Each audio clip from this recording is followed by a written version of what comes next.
ಎಲ್ಲರಿಗೂ ನಮಸ್ಕಾರ. ಏನಪ್ಪ ಇವತ್ತು ಈ ಹುಡುಗಿ ಟ್ರೈನೆಲ್ಲ ತೋರಿಸಿದಾಳೆ ಅಂತ ನೋಡ್ತಿದ್ದೀರಾ. ಇವತ್ತು ನಾನು ಬೆಂಗಳೂರಲ್ಲಿಲ್ಲ, ನಾನು ಟ್ರಾವೆಲ್ ಮಾಡ್ತಿದ್ದೀನಿ.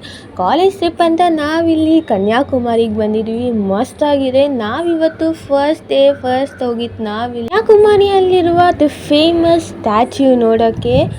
ಆ ಸ್ಟ್ಯಾಚ್ಯೂ ನೋಡೋಕ್ಕೆ ಈ ಕಡೆಯಿಂದ ಆ ಕಡೆಗೆ ದಡ ಪಾಸ್ ಮಾಡಬೇಕು. ಅದಕ್ಕೆ ನಾವು ಶಿಪ್ಪಲ್ಲಿ ಕರ್ಕೊಂಡು ಹೋಗಿದ್ರು. ಇಲ್ಲಂತೂ ಮಸ್ತಾಗಿತ್ತು. ಯಾವುದಪ್ಪ ಸ್ಟ್ಯಾಚ್ಯೂ ಅಂತ ನೋಡ್ತಿದ್ದೀರಾ, it is none other than statue of wisdom ಅಂತ. ಮಸ್ತಾಗಿದೆ ನಿಜ. ಎಷ್ಟು ಫೀಟ್ ಇದೆ ಅಂತ ನೀವು ಕೇಳಿದ್ರೆ ಪಕ್ಕಾ ಶಾಕ್ ಆಗ್ತೀರಾ. It is 3300 feet. ಸ್ಟ್ಯಾಚ್ಯೂನ ನೋಡೋಕೆ ಹೋಗುವಾಗ ನಾವಿಲ್ಲಿ ಗ್ಲಾಸ್ ಬ್ರಿಡ್ಜ್ ಅಂತ ಹೊಸ್ದಾಗಿ ಮಾಡಿದ್ದಾರೆ. ನಿಜ ಮಸ್ತಾಗಿದೆ. ಹೇಳ್ಬೇಕಂದ್ರೆ ಮೇಲಿಂದ ಬ್ರಿಡ್ಜ್ ಮೇಲೆ ನಡ್ಕೊಂಡು ಹೋಗ್ತಿರುವಾಗ ಕೆಳಗೆ ರಿವರ್ ಎಲ್ಲ ಹರಿತಾ ಇರುತ್ತೆ. ಇದೇ ನೋಡಿ ನಾನು ಹೇಳಿದ್ದು ವಿಸ್ಡಮ್ ಆಫ್ ಸ್ಟ್ಯಾಚ್ಯೂ ಅಂತ. ಸೂಪರಾಗಿತ್ತು. ಪ್ಲೇಸ್ ಅಂತೂ ಆಸಮ್ ಆಗಿದೆ. ಕನ್ಯಾಕುಮಾರಿಗೆ ಹೋಗೋಕ್ಕೆ ನಾವು ನಿನ್ನೆ ರಾತ್ರಿ 5:30ಗೆ ಟ್ರೈನ್ ಹತ್ತಿತ್ತು. ಇವತ್ತು ಬೆಳಗ್ಗೆ 8 ಗಂಟೆಗೆ ಬಂದು ಹೋಟೆಲ್ಲಿ ಸ್ಟೇ ಆಗಿದ್ದೀವಿ. ಓ ಮೈ ಗಾಡ್ ನಿಜ ಹೇಳ್ಬೇಕಂದ್ರೆ ವೇವ್ಸು ಆ ಕಡೆಯಿಂದ ಈ ಕಡೆ ಬರುವಾಗ ಮೈಯೆಲ್ಲ ರೋಮಾಂಚನ ಆಗುತ್ತೆ. ನೋಡೋಕ್ಕಂತೂ 2 ಕಣ್ಣಂತೂ ನಿಜ ಸಾಲ.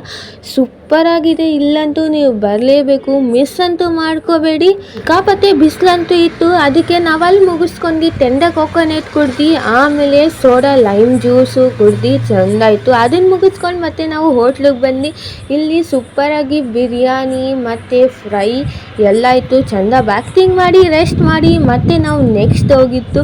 ಇದಂತೂ ಆಸಮ್ ಆಗಿತ್ತು ನಿಜ ಹೇಳ್ಬೇಕಂದ್ರೆ. Which is the end land of the world. ಮಸ್ತಾಗಿತ್ತು. ಆ ಕಡೆ ಬೇ ಆಫ್ ಬೆಂಗಾಲು, ಮಧ್ಯದಲ್ಲಿ ಇಂಡಿಯನ್ ಓಷನು, ಈ ಕಡೆ ಅರೇಬಿಯನ್ ಸಿ. ಮೈ ಗಾಡ್, ತ್ರಿವೇಣಿ ಸಂಗಮಕ್ಕೆ ಬಂದಿದ್ವಿ ನಾವು. 3 ಸಮುದ್ರಗಳನ್ನು ಒಂದೇ ಕಡೆ ನೋಡೋಕ್ಕೆ ಎಷ್ಟು ಚೆಂದ ಇರುತ್ತಲ್ವ. ನನಗಂತೂ ಸಿಕ್ಕಾಪಟ್ಟೆ ಖುಷಿ ಆಯಿತು ಇಲ್ಲಿ ನೋಡ್ಕೊಂಡು.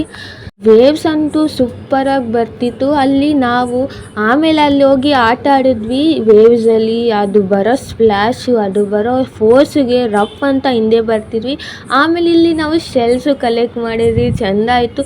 ನೀವಂತೂ ಮಿಸ್ ಮಾಡಬೇಡಿ. ಪಕ್ಕಾ ಬಂದು ಕನ್ಯಾಕುಮಾರಿಗೆ ಬಂದು ಎಂಜಾಯ್ ಮಾಡಿ. ನೆಕ್ಸ್ಟ್ ದಿನ ಏನೇನಾಯಿತು ಅಂತ ವ್ಲಾಗ್ ಮಾಡ್ತೀನಿ.